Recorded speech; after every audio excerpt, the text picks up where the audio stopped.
Hello friend, मैं सी अवधेश कुमार चौधरी। मैं 11th का कॉमर्स का क्लास स्टार्ट किया हूँ। अभी अकाउंटेंसी का लेक्चर ले रहा हूँ और मैं एनसीईआरटी से ही कवर कर रहा हूँ, क्योंकि एनसीईआरटी का डिज़ाइन बहुत अच्छा है, बहुत इजी टू अंडरस्टैंड है, इसलिए एनसीईआरटी कर रहा हूँ।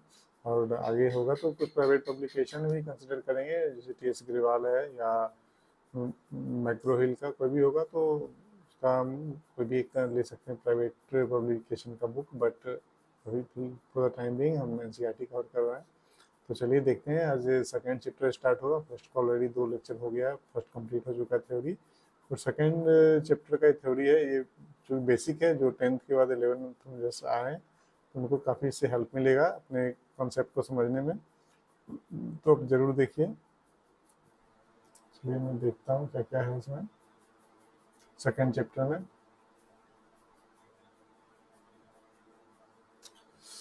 Theory base of accounting, second chapter है थ्योरी बेस ऑफ अकाउंटिंग। तो इसमें ये प्योर थ्योरी है। इसमें बताएगा कि अकाउंटिंग क्या है। इवोल्यूशन तो फर्स्ट चैप्टर में मैंने पढ़ा था, फिर उसके फर्दर ये अभी डिस्कस करेंगे, करते हैं इसमें क्या क्या मेंशन, चैप्टर में क्या क्या टॉपिक है। तो इसमें बोलता है, as discussed in the previous chapter, accounting is a concern with the recording, classifying and summarising of financial transaction. तो अकाउंटिंग का काम ही है रिकॉर्डिंग, फिर से रिकॉर्डिंग, एनालाइजिंग, क्लासिफिकेशन और फिर समराइजिंग करना। फिर वो उसके आगे है एंड इवेंट्स एंड इंटरप्रिटेशन। जो फाइनेंशियल ट्रांजेक्शन है उसे क्या करते हैं, रिकॉर्ड करते हैं, फिर उसे क्लासिफाई करते हैं, समराइज करते हैं। It aims to at providing information about the financial performance of a firm to its various users such as owner, managers, employees, investor, creditor, and help them in taking important decision। वो क्या करता है, important decision लेने में जो भी इसका user है, इंटरनल और एक्सटर्नल, उसे हेल्प करता है। जिससे इन्वेस्टर को प्रॉफिट बताता है, फ्यूचर ग्रोथ बताता है, उससे क्या होता है, वो इन्वेस्ट करते हैं। उसके बाद जो सप्लायर है उसे ये हेल्प करता है लिक्विडिटी में, बताने में कितना लिक्विडिटी है, ताकि उसे अश्योरेंस मिले कि हाँ उसकी पेमेंट जो डिले नहीं होगी, उसकी पेमेंट कहीं फंस ना जाए। उसके बाद इसी तरह जो है लेंडर को भी इंफॉर्मेशन था लिक्विडिटी का, एक लेंडर का जो इंटरेस्ट और प्रिंसिपल है पे करने में कुछ डिले ना हो या डिले ना हो जाए। तो इसी वजह से जो हम लोग क्या करते हैं, अकाउंटिंग का जो सारा प्रोसेस है फॉलो करते हैं for making the accounting information meaningful to its internal external. बोलता है इसके आगे meaning, for making accounting information meaningful to its internal and external users, it is important that such information reliable. अगर उसको हमें जो इंफॉर्मेशन दे रहे हैं इस स्टेक होल्डर को, ये क्या होना चाहिए, रिलायबल होना चाहिए एंड कंपेरेबल। दो चीज होना चाहिए, रिलायबल एंड कंपेरेबल। तो ये कैसे होगा, तो इसके लिए सर्टेन गाइडलाइंस है जो हमें फॉलो करना होता है, कुछ प्रिंसिपल, अकाउंटिंग प्रिंसिपल है जो फॉलो करना होता है सारे एंटिटी को, ताकि ये कंपेरेबल हो। अगर मैं कुछ और पॉलिसी फॉलो कर रहा हूँ, आप कुछ और कर रहे हैं, तो फिर कंपेयर करके कोई प्रॉपर डिसीजन नहीं ले पाएगा। अब मैं इन्वेंटरी वैल्यूएशन है, लिफो है, फीफो बैठे एवरेज है, तो मैं उसे एनआरजी पे ले रहा हूँ और कोई दूसरी एंटिटी है उसे मार्केट प्राइस पे ले रहा है, तो उसका वैल्यू ऑलरेडी ज़्यादा आएगा, उसका प्रॉफिट ज़्यादा शो करेगा, मेरा कम करेगा। या वैसे वर्षा मैं मार्केट वैल्यू पे ले लूँ और सामने वाला एंटिटी जो है एनआरजी पे ले रहा है, फिर मेरा प्रॉफिट इन्फ्लेटेड रहेगा। देखने में लगेगा कि मेरा प्रॉफिट ज़्यादा है, सारे इन्वेस्टर मिल जाएगा, बट एक्चुअल में है नहीं, क्योंकि मेरा वैल्यूएशन गलत है। इसीलिए यूनिफॉर्मिटी के लिए जो है एक उसमें बहुत सारे अकाउंटिंग प्रिंसिपल है, पॉलिसी है जो फॉलो करना होता है। तो आगे देखते हैं क्या क्या है। The comparability of information is required both to make inter-firm comparison। Inter-firm comparison के लिए कंपेरेटिव होना चाहिए। उसके बाद क्या है, that is to see how firm has performed as compared to the other firm। अगर एक इंडस्ट्री में 4-5 फर्म है तो पता चलना चाहिए कौन अच्छा ग्रो कर रहा है, उसमें इन्वेस्टर उसके बेसिस पे इन्वेस्ट करेंगे। तो how it perform as compare to the previous year. अब 1-2 साल में, पिछले साल जो अकाउंटिंग पॉलिसी फॉलो किया था उसी बेस पे इस साल भी करना होगा। मैंने पता चला चेंज कर दिया बीच में, तो इस साल ज़्यादा प्रॉफिट दिखाएगा। इसलिए प्रत्येक साल जो है सेम रहना चाहिए अकाउंटिंग पॉलिसी, ताकि 2 सालों में कंपेयर कर सकते हैं कि नेक्स्ट ईयर के कंपेरिजन में इस साल प्रॉफिट बढ़ सकता है या कम हो सकता है। This become possible only if the information provided by the financial statement is based on the consistent accounting. ये तभी संभव हो सकता है जब कंसिस्टेंट अकाउंटिंग पॉलिसी प्रिंसिपल होगा। कंसिस्टेंट अकाउंटिंग पॉलिसी जो पिछले साल था वही इस साल जो है फॉलो करना है। Accounting policies, principles and practice, ठीक है। कंसिस्टेंट तीनों जो policy, principle and practice, triple P. Such consistency is required through the process of identifying the, ये कैसे संभव हो सकता है, identifying the events and transaction to be accounted for. तभी संभव हो सकता है जब आइडेंटिफाई करेंगे event and transactions to be accounted for, measuring them, communicating them in the book of account, summarizing the results thereof and reporting them to the interested parties। इसे summarise करके फिर इंटरेस्टेड पार्टी को report करेंगे। This calls for developing a proper theory base of accounting. इसी सब को मिला के थ्योरी जो है बेस ऑफ अकाउंटिंग का निर्माण होता है। The importance of accounting theory needs not be overemphasized as no discipline can develop without a sound theoretical base। तो कोई भी डिसिप्लिन डेवलप करने के लिए क्या होना चाहिए, साउंड थ्योरेटिकल बेस होना चाहिए। Sound theoretical base. The theory base of accounting consist of principles,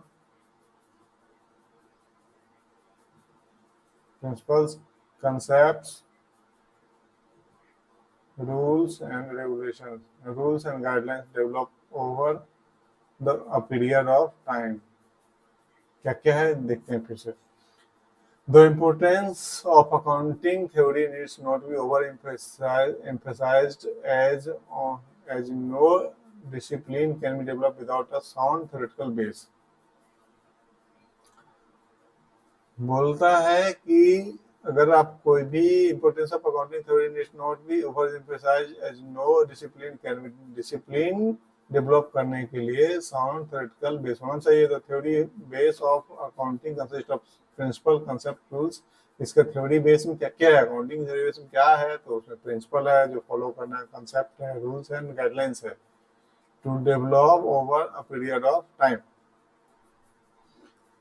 generally accepted accounting principle क्या है कि इसमें जो maintain, in order to maintain informative, अगर इन्फॉर्मेटिव मेंटेन करना होता है, अगर सारा बिजनेस एंटिटी जो भी है अगर सिमिलर सेम पॉलिसी फॉलो करके नहीं बनाएगा तो किसी का प्रॉफिट कुछ और आएगा, किसी का कुछ और आएगा। जैसे अगर इन्वेंट्री वैल्यूएशन है तो उसमें नॉर्मली क्या होता है, एनआरवी वैल्यूएशन करते हैं, तो इसलिए किसी ने क्या बोले कि नहीं मैं सेल्स प्राइस पे वैल्यूएशन करूंगा, तो उसका क्या होगा, वैल्यू ज्यादा हो जाएगा, तो वो कहीं का इन्फ्लेटेड प्रॉफिट शो करेगा।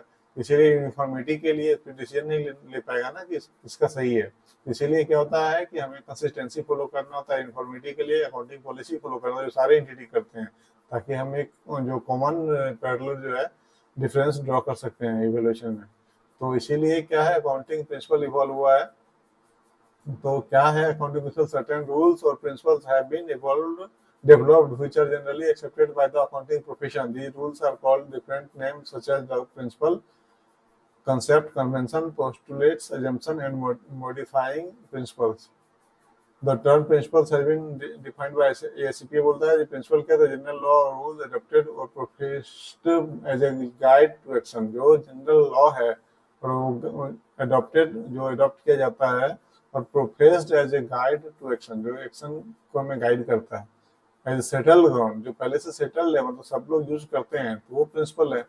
उसके बाद है कि generally accepted accounting principle refer to the rule और guidelines adopted for recording and reporting business transaction in order to bring informative. Informative bring करने के लिए, लाने के लिए जो है जो एक्सेप्ट करते हैं हम लोग, वही है generally accepted accounting principal. Transaction on the basis of the historical cost. क्या वो अकाउंटिंग प्रिंसिपल क्या बोलता है, important rule is to record all transaction on the basis of a historical cost। historical cost उसी बेसिस पे हमें record करना होता है। This brings in objectivity of this brings in objectivity in the process of recording and makes the accounting statement more acceptable to various users। The generally accepted accounting principles have evolved over a long केवल कुछ दिन का नहीं है, fix static भी नहीं है।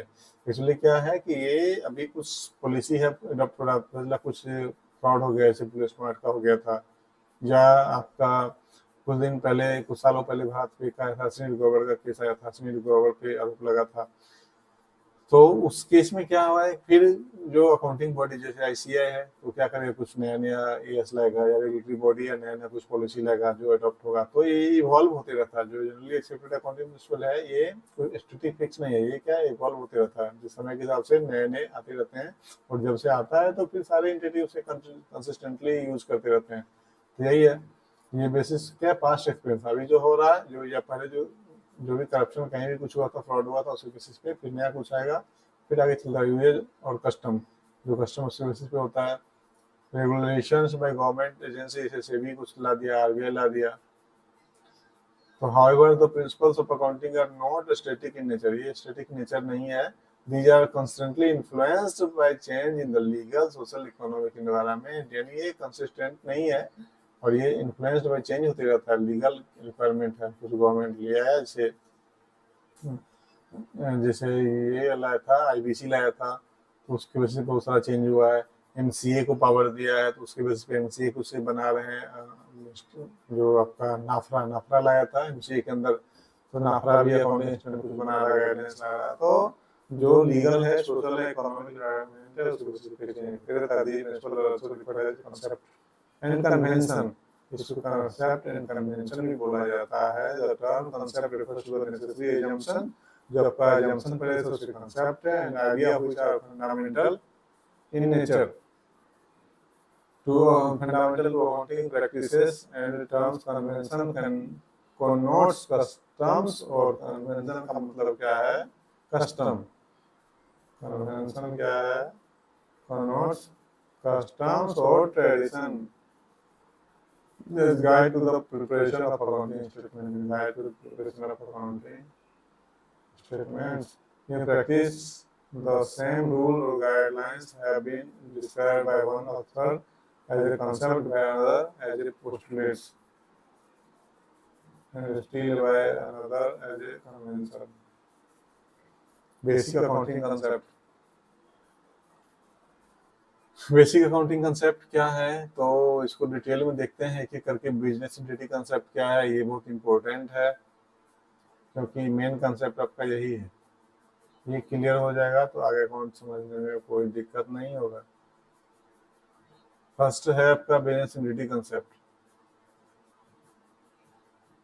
Business entity concept क्या बोलता है कि business entity assume that business has a distinct and separate entity. इसको मैं ऐसे समझाता हूँ, ये पढ़ने से ज़्यादा है कि इसे बोलने से अच्छा क्लियर हो जाएगा।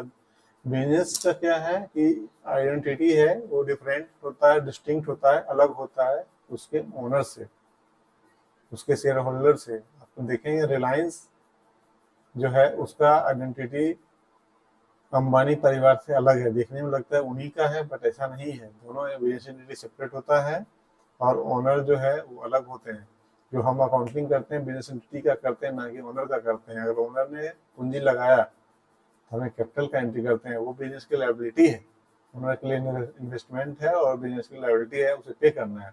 और जैसे ही ओनर ने कुछ अगर पैसा निकाला, कुछ सामान ड्रॉ किया, तो उसे ड्रॉइंग का एंट्री डालते हैं, यानी उसने बिजनेस ने क्या किया। अगर ओनर ने सपोज पूंजी 10 लाख लगाया था और 1 लाख निकाल लिया, तो 1 लाख रुपया जो है एज ए ड्रॉइंग है, और वो लायबिलिटी उतना से कम हो जाएगा बिजनेस का। और रिलायंस बोलेगा अंबानी को कि भाई मुकेश अंबानी जी, हमने आपसे 10 लाख रुपए लिया था ये कैपिटल, और आपने 1 लाख वापस लिया था, अब मुझे 9 लाख ही आपको देना है। दोनों एज ए डिफरेंस एंटिटी एकदम अलग होता है। ये दिमाग में लेके हमेशा करना, और हम जो एंट्री करते हैं हमेशा सोचना है कि बिजनेस एंटिटी के बारे में, उस पर क्या इम्पैक्ट होगा, उसी का हमें अकाउंटिंग करना है, ना कि ओनर का। तो यही है, it means that for the purpose of accounting the business and its owner are two different, treated as a separate entity. Business and its owner are treated as a separate entity, two separate entities. Keeping this in view, when a person brings some money, कुछ money लाता है into business, in accounting records it is treated as liability of the business. Business की liability है और owner का investment है। Here, one separate entity owner is assumed to be giving money to another distinct entity business unit. दोनों एक मतलब दे रहा है, ओनर जो है एक एंटिटी हो गया मुकेश अंबानी, और वो दे रहा है किसको, रिलायंस को। रिलायंस अलग एंटिटी हो गया, उसने लिया single when the owner withdraw money from the business for his personal expense withdrawing it is treated as a reduction of the owner's capital and consequently a reduction in the liability of the business. तो यही entity concept. उसके आगे आते हैं money measurement concept. ये बोलता है कि the concept of money measure state that only those transaction, हमें उसी ट्रांजेक्शन को रिकॉर्ड करना है जो मॉनेटरी में हो, मॉनेटरी वैल्यू हो, and happening only those transactions in an organization which can be expressed in terms of money, which can be expressed in terms of money। जो ट्रांजेक्शन और हैपनिंग जो भी होगा, अगर वो मनी के टर्म होगा तभी हम उसे